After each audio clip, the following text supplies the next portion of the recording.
Walking hurriedly along the road, a cold and famished girl came to a manor. The manor's owner took her in, though the girl told him that she had no way to repay his kindness. The owner said that he was going on a long trip. He asked the girl to stay in the manor for a while and help him feed and care for the birds. The girl agreed. There were many bird cages of different sizes in the manor, housing all kinds of birds, and a mysterious golden cage covered with black gauze. The manor's owner told her that it was a special bird and that it would not get hungry as long as it was kept in the dark. He said he would feed it himself upon returning, and that the girl should never open the cage. The girl confirmed her duties. Alone in the manor, the girl fed the birds according to the owner's instructions. The day upon which the manor owner was expected to return arrived. The girl waited until the evening, yet the owner was nowhere to be seen. Outside, thunder and lightning suddenly appeared in the sky, accompanied by torrential rain. The girl closed the windows and went to check on the birds. The Manchurian crane was huddled in a corner, shivering. It must be afraid of the dark, the girl thought, and paid the bird no mind. The parrot, who had never uttered a word before, began shrieking, "Awake! Awake!" It must be afraid of the thunder, the girl thought, and paid the bird no mind. Finally, the girl's eyes fell upon the mysterious golden cage.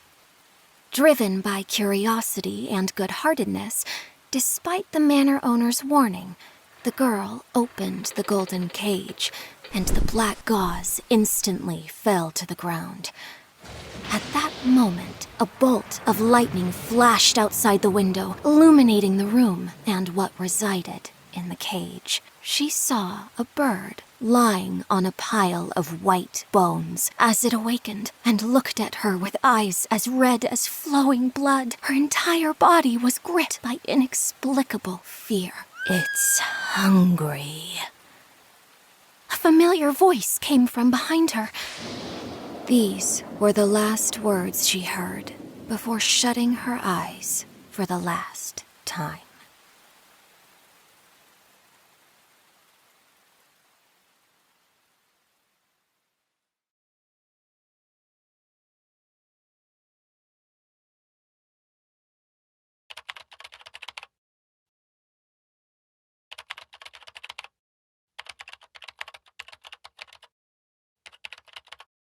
There have been many famous artists in my family, each excelling in their own craft, be it painting, sculpture, or music. But this natural talent seems to have skipped my father's generation. He became a famous art dealer.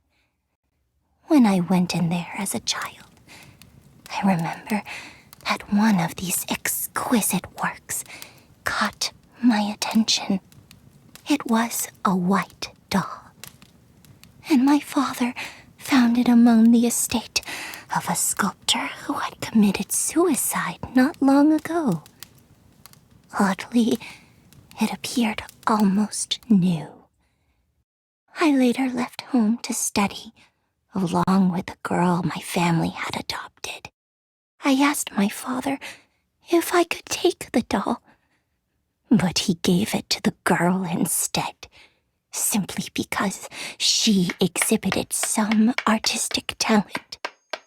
Well, maybe more than some. Later, the girl eloped with her lover and left the doll behind. The doll was finally mine, but it was now in tatters.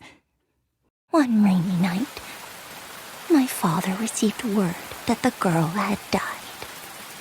Her creativity seemed to have fallen through her fingers, and her income could not support her extravagant lifestyle of a great artist. Deep in debt, she died in poverty. I was so sad that I cried and fell asleep with the doll in my arms.